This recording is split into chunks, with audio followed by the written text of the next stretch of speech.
Et salut tout le monde, c'est Isoka et bienvenue pour ce numéro 37 de Issue de Secours, l'émission durant laquelle je passe en revue les single issues que j'ai eu dans la semaine, avec au programme 10 titres et 15 single issues. Il y a du rattrapage dans l'air, 8 titres issus de DC Comics, l'univers Absolute tout d'abord, avec le numéro 2 de Absolute Martian Manhunter, le numéro 2 de Absolute Flash, le numéro 7 de Absolute Wonder Woman, puis ensuite on passera à un petit peu de rattrapage, les numéros 2 et 3 de Zatanna, le numéro 5 de New Gods, le numéro 25 de Superman, et un gros rattrapage, les numéros 29 à 32 de Poison Ivy, et les numéros 2 et 3 de The Last Days of Lex Luthor. Ensuite, donc un petit détour par Image Comics avec le numéro 11 de Red Coat, et on terminera avec le numéro 8 de Teenage Mutant Ninja Turtles chez IDW. Donc programme assez costaud. On commence donc chez DC Comics et l'univers Absolute avec le numéro 2 de Absolute Martian Manhunter. Regardez-moi cette magnifique cover. Toujours scénarisé par Dennis Camp, dessiné et colorisé par Javier Rodriguez. Je vous avais parlé rapidement du numéro 1 lors du live, de mon live anniversaire un petit peu pour fêter les 1 an de la chaîne. J'avais adoré, c'était un énorme coup de cœur. On parlait de Jones Jones, hein, ce Martian Manhunter dans la continuité classique, qui avait du mal un petit peu à se relever d'un attentat dans lequel il était, en fait, dans une explosion dans un café, et il y avait quelques séquelles. Il avait un petit peu du mal à s'en remettre, il se mentait à lui-même, à sa famille, et on voyait ce cliff incroyable avec cette manipulation du single issue, quelque chose qui est vraiment génial. Bah, ce numéro est encore meilleur, c'est-à-dire qu'il entend des voix toujours, il a compris d'où elles proviennent, mais cette fois il a également des visions très précises, notamment d'un meurtrier. On voit une scène de meurtre très forte, on ne sait pas trop si c'est une vision d'avenir, si c'est ce qui est en train de se dérouler au moment où l'action se déroule. Mais ce qui est génial, ce que je vous ai montré un petit peu, c'est qu'on voit les manifestations de un petit peu son alter ego de différentes manières. Il y a vraiment des indices cachés un peu partout. Le bébé dans le landau, le parc-mètre, plein d'éléments du décor. Dès qu'on fait un petit peu attention, il y en a vraiment partout. Et c'est absolument génial, c'est-à-dire que à la fois, il essaie de comprendre, il se demande s'il est fou, si finalement, ouais, cet accident, il a peut-être eu pas mal de séquelles sur lui, ou si simplement, il doit accepter ces visions-là un petit peu, et ces visions d'horreur un petit peu, parce qu'en fait, il y a à la fois cette dualité qu'il doit accepter, et ces différentes visions, ces voix qu'il entend, et quelle serait sa responsabilité, dans quelle mesure est-ce qu'il pourrait intervenir. C'est ce qu'on va voir dans ce numéro, un numéro que j'ai encore préféré au premier. Je l'ai trouvé vraiment génial, brillant.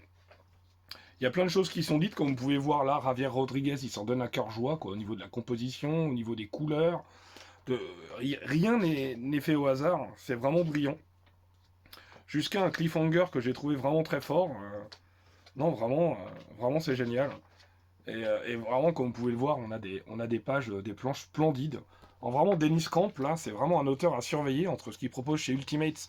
Moi, j'avais lu que 2 numéros, j'avais pas été super convaincu. Mais apparemment, les 3 et surtout le 4 avaient été vraiment excellents. Je crois que ça continue à être une très bonne série. Donc, Dennis Camp, un auteur à suivre, parce que vraiment, ce Absolute Martian Manhunter, au bout de 2 numéros, c'est un énorme coup de cœur. Coup de cœur sur coup de cœur. On continue toujours dans l'univers Absolute, avec cette fois le numéro 2 de Absolute Flash, Tate Brownbaugh au scénario, Nick Robles au dessin et Adriano Lucas à la colorisation. Il y avait un numéro 1 introductif, certes, mais que j'avais vraiment trouvé très engageant, que j'avais vraiment trouvé très chouette, notamment par la composition, qu'on sentait très frénétique et qui permettait de retranscrire parfaitement la vitesse un petit peu de Flash, et notamment de ce personnage qui était complètement dépassé par les événements, qui comprenait pas trop, avec ses pouvoirs fraîchement acquis, le drame, plus ou moins, qui s'en était suivi. On a encore une double page qui manifeste des pouvoirs qu'il peine à maîtriser. Donc, à la fois, il est poursuivi par les Rogues, évidemment, cette bande de Lascar, et en même temps, on va revenir un petit peu plus précisément sur ce qui a conduit à cet accident, à la fois le fait qu'il ait récupéré ses pouvoirs, et puis ce qu'il a pu provoquer comme drame aux alentours. Évidemment, la relation conflictuelle entre lui et son père, qui va un petit peu s'approfondir ici. Son père qui en veut, lui, à Barry, de ce qui peut arriver à son fils. Enfin, il y en a pas mal de choses assez intéressantes. On va voir aussi un petit peu ces nouveaux Rogues là, enfin en tout cas ces Absolute Rogues, qui vont être un petit peu dans leur mission d'appréhender ce jeune Flash. On a vraiment quelque chose que j'ai trouvé super. Et justement, ce numéro s'intéresse notamment à ce titre, hein, qui est Flash of Two Worlds, qui est évidemment une référence à, à The Flash of Two Worlds de 1962 ou 1963, je ne me rappelle jamais trop, mais où on avait justement à la fois, entre Jay Garrick et Barry Allen, vraiment ce côté entre deux générations. On a vraiment quelque chose que j'ai trouvé génial ici, sauf qu'on a vraiment cette dualité, on ne sait pas trop. Il y a vraiment ce mystère sur est-ce que justement Flash sera quelque chose de bénéfique, quelque chose de maléfique, il ne sait pas trop. Il a grand pouvoir, grande responsabilité certes, mais surtout grand pouvoir, grandes conséquences. Et les conséquences peuvent être positives comme négatives, tout dépend comment on arrive à embrasser ces nouveaux pouvoirs et ces nouvelles responsabilités. J'ai trouvé vraiment un numéro très convaincant, très bon, avec un excellent cliff, qui revient encore un petit peu plus sur la galerie des Rogues, donc des Lascars. Non, vraiment, c'est Absolute Flash, je trouve ça super convaincant pour l'instant, après 2 numéros, vraiment j'aime beaucoup. On continue avec l'univers Absolute, cette fois le numéro 7 de Absolute Wonder Woman, vous le savez, toujours scénarisé par Kelly Thompson, et cette fois dessiné encore une fois par Mattia De Iulis, et je crois que c'est lui également à la colorisation. Et c'est pour 2 numéros de Lady or the Tiger, donc c'est vraiment un petit arc en 2 numéros. On comprenait pas énormément ce titre lors du numéro 6, bah là il est clairement plus évocateur, puisque on comprend que c'est un récit que lui racontait sa mère à Diana, et un récit duquel elle va puiser pour essayer de se sortir d'une situation quasi inextricable, puisque Hadès voilà, il y a un marchandage avec Hadès qui est très compliqué, et elle se retrouve dans une situation quasi compromise. Et là encore, on revoit justement ces souvenirs qu'elle a avec sa mère autour de ce récit, donc de cette jeune fille ou le tigre. C'est-à-dire ce prince qui doit faire un choix, ce guerrier qui doit faire un choix très compliqué, c'est-à-dire soit il doit affronter un tigre et il s'en sortira certainement pas vivant, soit il permet à celle qu'il aime d'être délivrée, mais elle en épousera un autre en gros, donc et lui qui aura donc du coup le cœur asséché et la solitude éternelle comme amère récompense. Donc vraiment là vous pouvez admirer les planches de Deulis qui contrastent fortement avec Aiden Sharman mais qui sont quand même vraiment très chouettes. On a un numéro que j'ai trouvé encore une fois très bon et qui revient encore une fois avec le mythe de la mythologie grecque et les enfers avec le personnage de Perséphone. Le personnage de Perséphone qui, quelque part, serait l'instigatrice des saisons sur Terre, puisqu'elle était autorisée à passer 8 mois sur Terre et 4 mois dans les enfers. Et les 4 mois où elle n'était pas sur Terre, c'était justement l'époque où il n'y avait pas de où il n'y avait pas de végétation, tout simplement, pendant la période hivernale. Et on a vraiment quelque chose que j'ai trouvé vraiment très beau, très chouette, qui est très intéressant, encore une fois, sur le cycle de renouveau, sur quelque chose qui est très frais et très important. On sent que là, Diana, elle se fait des ennemis sur la voie, mais en même temps, elle a peur de rien, et elle a aussi des alliés de taille. On l'a vu déjà au numéro 6, avec le personnage de Prométhée, cette fois avec Perséphone. Donc vraiment, la mythologie grecque, je trouve, superbement utilisé ici dans ce run de Kelly Thompson, avec ce petit arc en 2 numéros, mais qui était très important, à la fois sur la très belle relation qu'il existe entre Diana et sa mère, et puis en même temps, comme on le disait, les alliés qu'elle a autour d'elle, et puis les ennemis qu'elle est en train de se constituer sur la route. Encore une fois, un excellent numéro, ce Absolute Wonder Woman.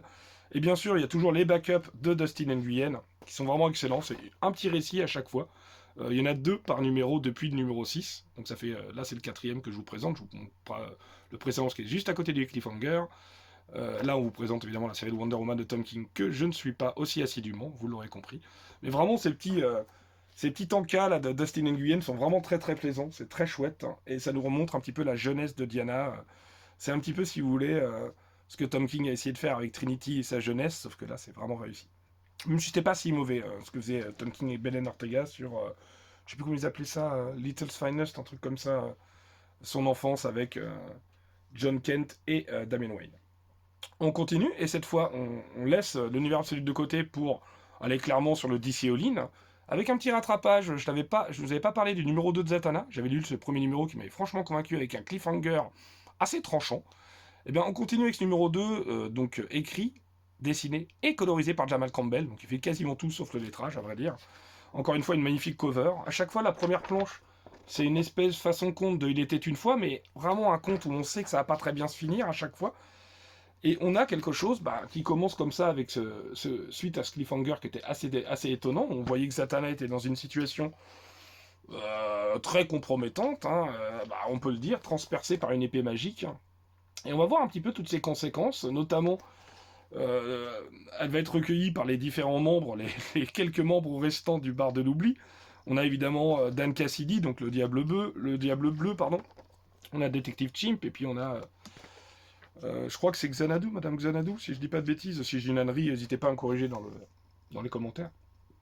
Encore une fois, Jamal Campbell, j'aime énormément sa proposition, ses compositions, on sent qu'il s'éclate sur cette série. On a vraiment quelque chose, toujours pareil, avec la Lady White qui nous avait été présentée dès le premier numéro, on voit les conséquences, toutes les manipulations qu'elle essaie d'avoir avec les différents personnages et ses différents protagonistes et antagonistes. Et on a vraiment quelque chose de très intéressant, encore une fois, au cœur de la magie. Il y a évidemment, là, comme allié sur Dan Cassidy, mais Zatanna, elle se rend compte qu'en fait, tout son entourage est en train de souffrir à cause d'elle, à cause de son passé, de ce qu'elle a pu provoquer. Et du coup, elle a envie de mener ce combat en solitaire, façon Batman un petit peu. Et là encore, on a un cliffhanger du numéro 2 qui est assez intriguant. On voit qu'elle arrive dans une autre dimension, encore une fois une espèce de dimension magique maîtrisée par la Lady White, mais dans laquelle elle va faire une rencontre pour le moins surprenante, et c'est ce dont je vais vous parler dans ce numéro 3 qui est sorti lui beaucoup plus récemment, avec une magnifique cover encore qui fait référence à la magie et à ses différentes menaces. Donc comme je vous le disais, toujours cette première planche façon conte, un petit peu conte qui se casse la gueule, hein.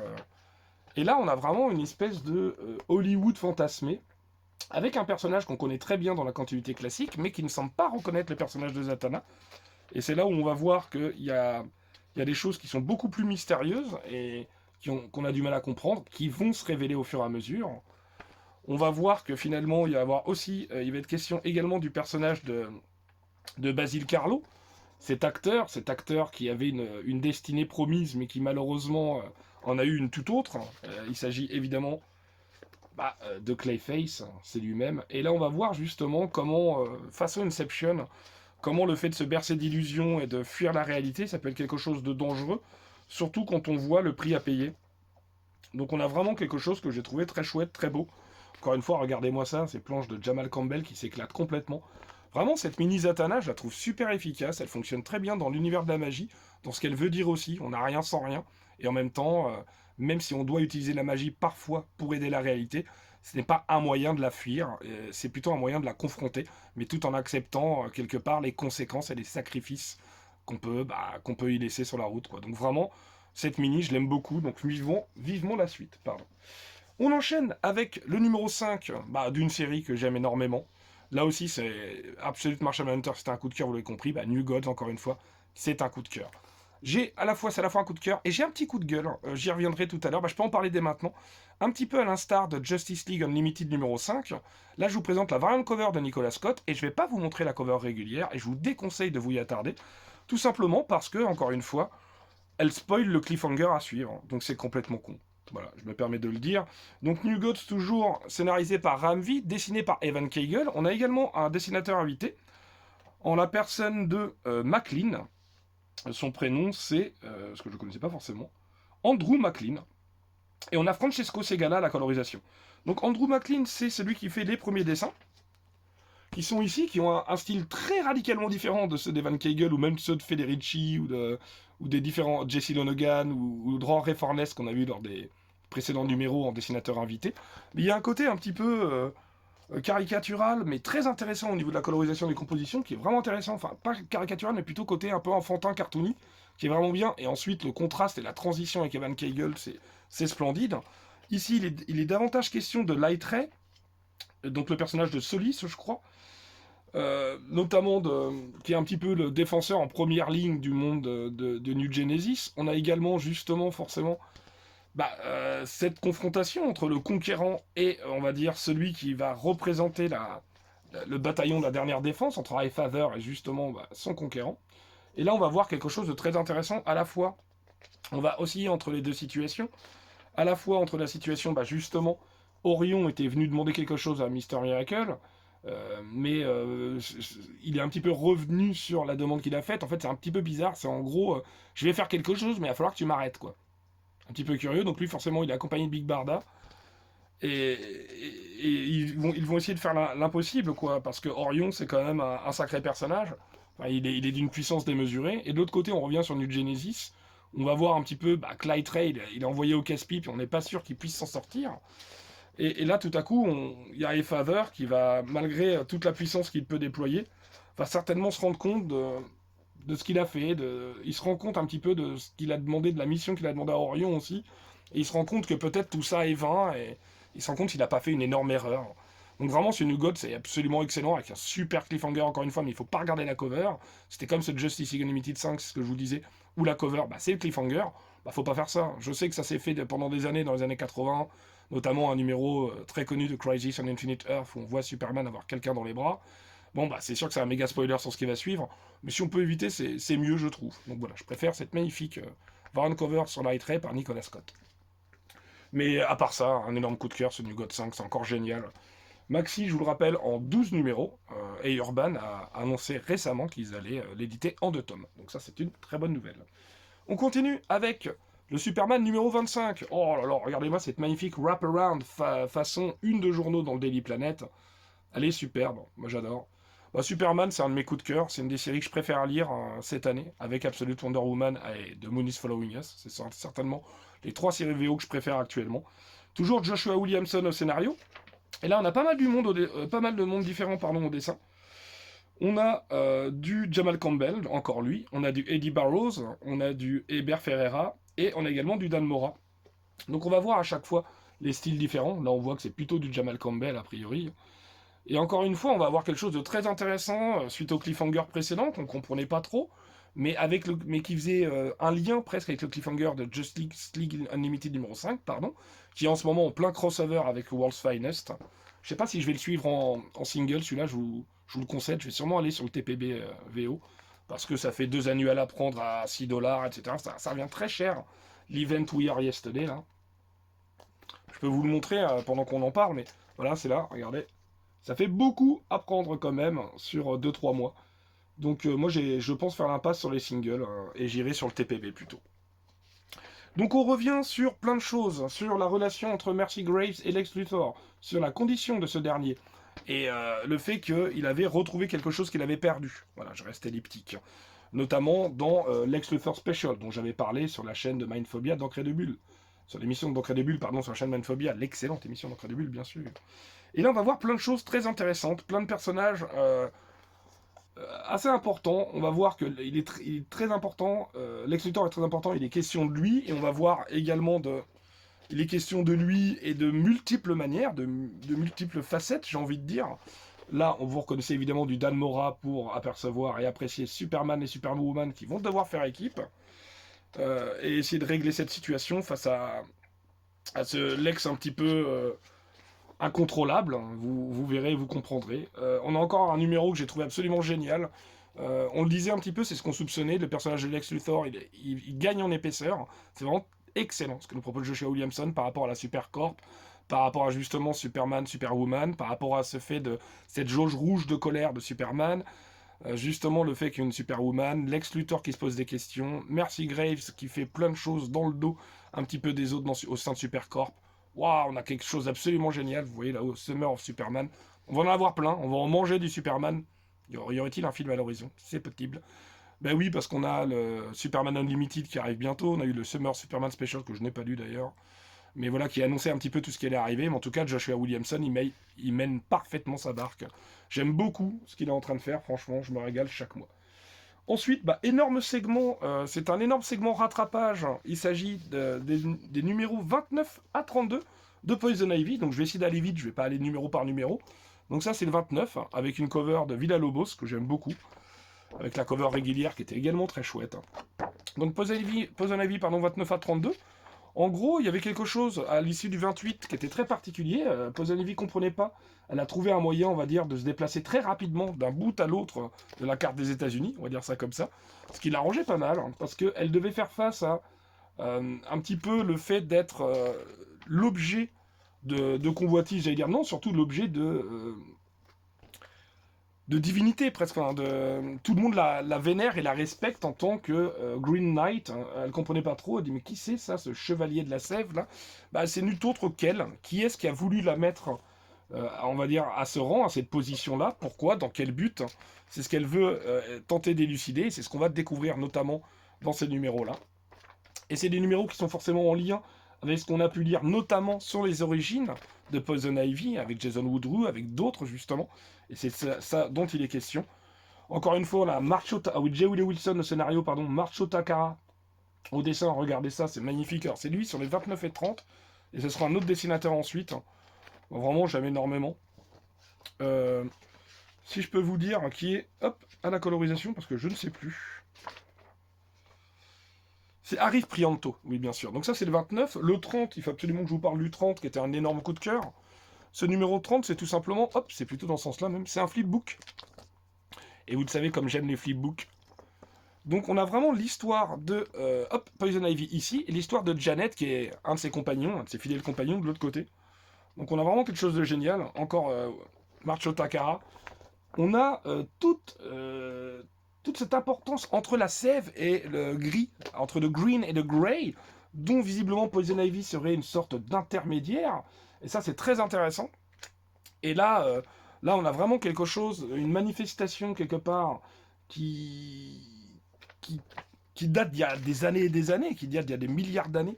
Regardez-moi cette planche splendide pour raconter un petit peu tout ça, justement. Parce qu'il communique plus ou moins par télépathie, c'est vraiment génial. Moi, j'ai adoré. Et au milieu de l'issue, bah, qu'est-ce qui se passe? Oh, c'est à l'envers. Bah oui, parce que c'est le cliffhanger. Et maintenant, bah, on nous raconte l'histoire du côté de Janet. Donc ça, je trouve ça génial. Je sais pas trop comment ça va être raconté. Alors oui, Janet, il y avait eu quelque chose de très important sur elle. Et notamment ses relations. Vous le savez qu'elle avait légèrement fricoté avec Pamela Isley, mais qu'elle s'en voulait un petit peu, elle savait pas quoi faire dans ce triangle plus ou moins amoureux avec Harley Quinn. Sauf qu'elle, elle a trouvé quelqu'un d'autre. Et là, elle est approchée encore une fois par une créature bien mystérieuse. Et on sait de qui il s'agit. C'est un membre du Parlement des Arbres. Donc là aussi, il y a des liens avec Swamp Thing. On avait vu qu'il y avait de toute façon... C'était un one-shot, je crois, Poison Ivy Swamp Thing, qui était vraiment très bon, dont on avait parlé également. Et là, encore une fois, bah pareil, le cliffhanger, hop, rejoint l'autre. Et c'est absolument génial. Donc, donc franchement, ce numéro 30, je l'ai trouvé excellent. Et ensuite, les numéros 31 et 32. Donc là, évidemment, une variante cover de Jenny Frison. J'aime toujours beaucoup. Elle en a fait énormément sur Poison Ivy. Avec la cover régulière, toujours de Jessica Fong. Jessica Fong qui avait fait une magnifique variante cover d'Absolute Wonder Woman, que j'ai loupé aussi. Mais cette fois, on a Brian Level au dessin. Alors ça change énormément. Que ce soit au niveau de l'ancrage, au niveau de plein de choses, on n'a plus du tout la même chose. Alors j'avoue que j'étais un peu perturbé. Ça reste pas mal du tout. Et là, on va voir que Poison Ivy va aller, comment dire, contacter quelqu'un de manière un peu improbable. On s'attendait pas forcément à cette personne-là pour essayer de l'aider à lutter justement contre les menaces à venir. Donc on va voir quelque chose d'assez intéressant.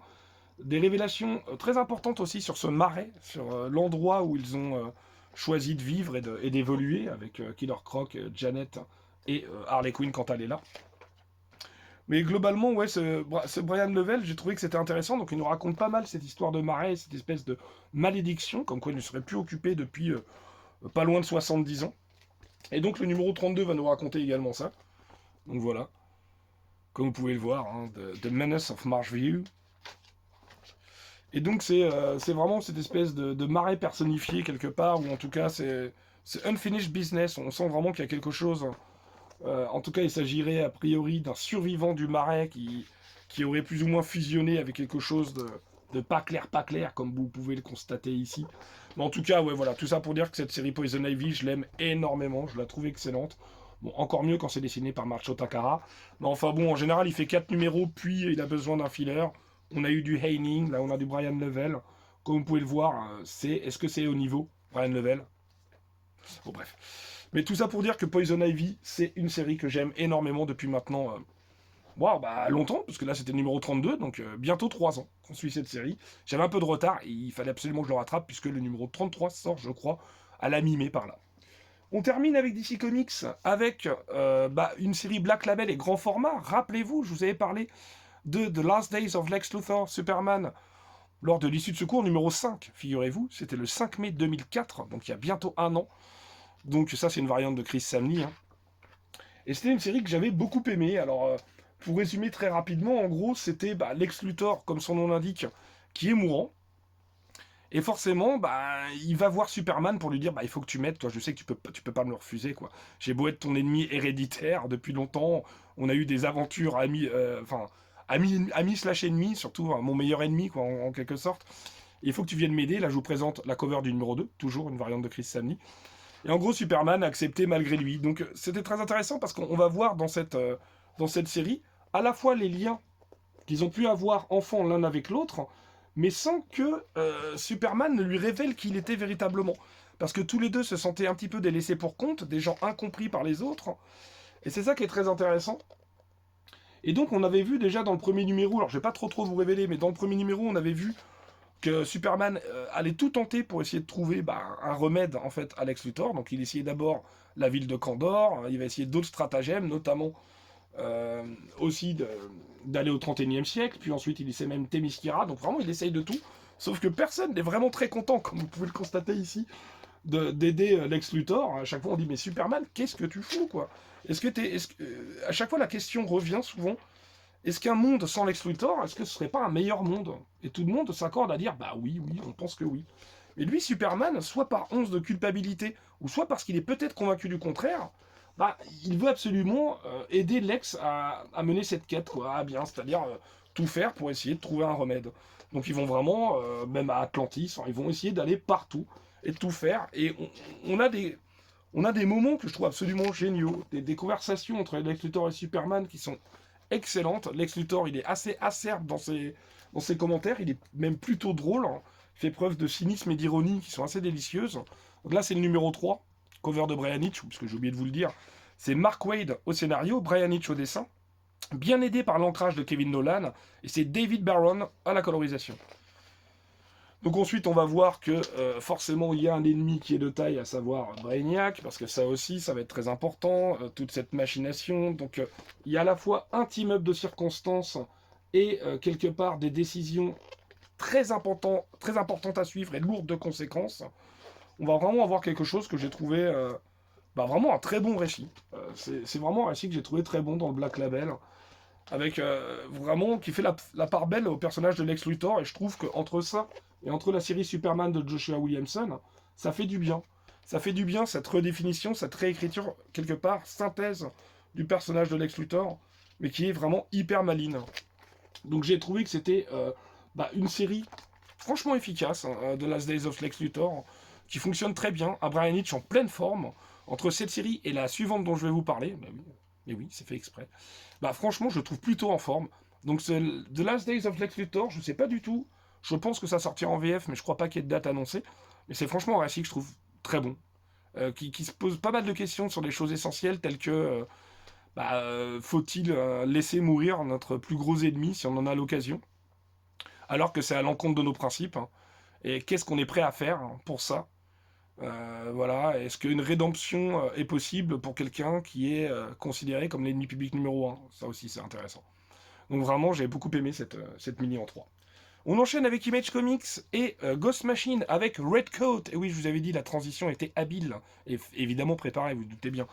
Donc c'est Jeff Jones au scénario, c'est Brian Hitch évidemment au dessin, aidé à l'ancrage par Andrew Curry, et c'est Brad Anderson à la colorisation. Donc évidemment, encore une fois, une wraparound. Il y avait une très belle variant cover de Gary Frank, mais bon, quand on me propose une wraparound, j'ai du mal à dire non. Donc voilà, et qu'est-ce qui se passe? Mais oui, regardez-moi ça, Introducing the Northerner. Mais whose side is he really on? Mais de quel côté est-il vraiment? On se pose la question. Alors d'abord, justement, une fois n'est pas coutume, et on va voir que le narrateur y joue beaucoup. Le narrateur, c'est évidemment Simon Pure. On commence le 16 juillet 1864, en plein dans la Civil War, hein, la guerre civile américaine. Vous la connaissez, hein, qui oppose un petit peu le nord au sud pour être un petit peu caricatural.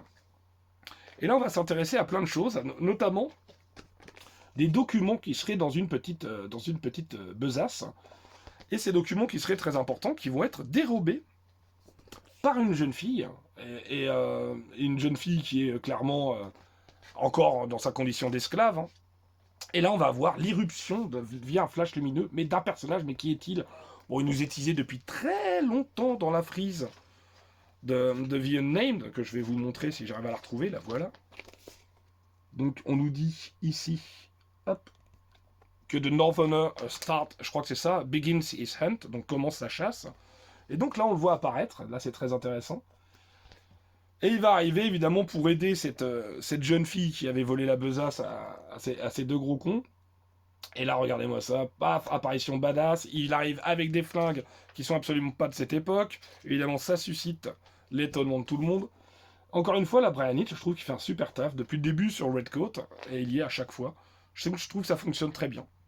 Ensuite, on va évidemment faire le lien avec Samon Pure, en quoi le récit est lié.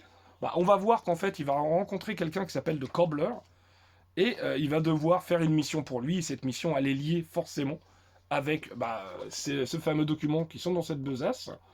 Et évidemment, il va y avoir cette rencontre entre lui et le Northerner, mais pourquoi? Amis ou ennemis, que veulent-ils ensemble? Alors évidemment, la couverture, elle peut vous induire en erreur parfois, mais c'est assez intriguant. Une chose est sûre, c'est un arc qui a commencé. Autant les numéros 9, je crois que c'était 8, 9 et 10, tout à fait, 8, 9 et 10, étaient des one-shots en quelque sorte, c'est-à-dire en tout cas des numéros qui étaient auto-contenus. Là, on a le début d'un arc, et un arc qui a l'air très important avec le Northerner. Encore une fois, c'est un épisode que j'ai trouvé hyper efficace, très bon. On a très très hâte de lire la suite. En plus, la suite qui est c'est assez marrant comme elle nous est teasée. Je sais pas si je peux vous le montrer sans vous révéler le cliff. Je peux, mais il faut que je sois, bon. Voilà. Façon un petit peu affiche de cinéma, je trouve que c'est très efficace. Donc voilà, Redcoat, encore une fois, un numéro que j'ai trouvé excellent. On termine avec IDW et les Tortues Ninja, le numéro 8 de Teenage Mutant Ninja Turtles, de Jason Aaron au scénario, et de l'excellent Juan Ferreira au dessin et à la colorisation. Juan Ferreira, c'est franchement magnifique. Donc on revient sur ce numéro 8 avec ces tortues qui sont franchement très morcelées, qui sont en engueulade constante, elles sont pas du tout en phase. Il y a 3 tortues qui n'arrêtent pas de s'engueuler, hein. Leonardo, Michelangelo et Raph. Et on a Donatello qui lui, rachitique, est complètement à part. J'espère que vous appréciez au passage les dessins et les couleurs incroyables de Juan Ferreira, sa composition qui est dingue, c'est vraiment trop beau. À côté de ça, on a Leonardo qui lui, on a principalement sa narration à lui, il est un petit peu encore au gange dans sa tête, en train de méditer. D'ailleurs, avoir une discussion entre lui et Donatello qui va être très belle comme ça là-dessus. À côté de ça, on a toujours l'espèce de procureur qui est à la fois le maire de la ville, en tout cas celui qui est à sa tête. Je crois que c'est Hale son nom, qui propose l'anarchie totale en fait à n'importe quel malfrat de porter des masques et d'aller semer la terreur dans les villes. Et il veut absolument la tête de ces mutants. Et lui, Donatello, la nuit, il continue de sortir un petit peu pour essayer de faire ce qu'il peut pour sauver la ville. Et Leonardo, au moment, le suit pour savoir de quoi il est question. Et c'est ce qui va mener à une discussion vraiment très belle, une discussion affrontement entre les deux, mais quelque part qui va servir de wake-up call, hein, qui va servir de signal d'alarme pour Leonardo, qui va se rendre compte que Donatello est peut-être pas si fou que ça, il a peut-être pas mal de choses à dire. À côté de ça, on va voir Bebop et Rocksteady à l'œuvre, à l'ouvrage, qui vont se poser un petit peu des questions aussi. Mais quel est le rôle du clan foot dans tout ça? Donc vraiment, on a un numéro, encore une fois, que j'ai trouvé excellent. Là aussi, c'est très beau, c'est-à-dire que Donatello, lui, visiblement, il a laissé le rat mort, en fait, à ses frères, en leur demandant d'en prendre soin, pendant que lui, visiblement, il partait faire cavalier seul. C'est d'habitude plutôt Raphaël qui fait ça. Mais là, Donatello, il est vraiment complètement à part. Est-ce qu'il a complètement perdu les pédales? Est-ce que c'est le seul à faire preuve de clairvoyance? Il y a plusieurs numéros que ça nous tisse ça. Visiblement, il semble savoir des choses sur Leonardo qu'il ne peut pas savoir normalement, donc ça aussi c'est très intriguant. Donc vraiment, cette série de Tortues Ninja de Jason Aaron, je l'aime beaucoup depuis sa reprise. À la fois le fait de nous avoir séparé les tortues, de nous montrer le sort réservé à chacune d'entre elles, puis de les faire réunir, mais vraiment dans des circonstances terrifiantes. Vraiment, elle est très sombre cette série, mais elle est très efficace, et puis Juan Ferreira, ça claque au dessin. Donc vraiment, j'ai adoré. Et voilà, c'est tout pour moi. Donc en résumé, énorme coup de cœur pour Absolute Martian Manhunter, pour New Gods, et puis vraiment d'autres excellentes lectures, comme par exemple ce Superman 25, ou même ce Tortue Ninja. J'ai quasiment tout aimé, là, vraiment, c'était très bon, y compris Absolute Flash, très bien. Donc encore d'excellentes lectures cette semaine, j'ai été gâté, je suis très content. Écoutez, il me reste plus qu'à vous saluer. Si ça vous a plu, merci de lâcher un petit like, ça fait toujours plaisir. Merci de vous abonner. Si ce n'est pas le cas, ça aide énormément, ça aide à monter la chaîne et c'est super. On arrive bientôt à 800 abonnés, c'est hallucinant, c'est incroyable et c'est trop cool. Et puis voilà, n'hésitez pas à laisser en commentaire ce que vous avez lu ces dernières semaines, ça m'intéresse beaucoup. Et puis moi, je vous retrouve ce soir dans l'émission de Mindphobia d'Encre de Bulle, où voilà, on continuera à vous parler de certains titres. Écoutez, je vous dis, je vous souhaite une excellente journée, une excellente soirée, une excellente matinée, et je vous dis à très bientôt sur la chaîne. Salut, ciao!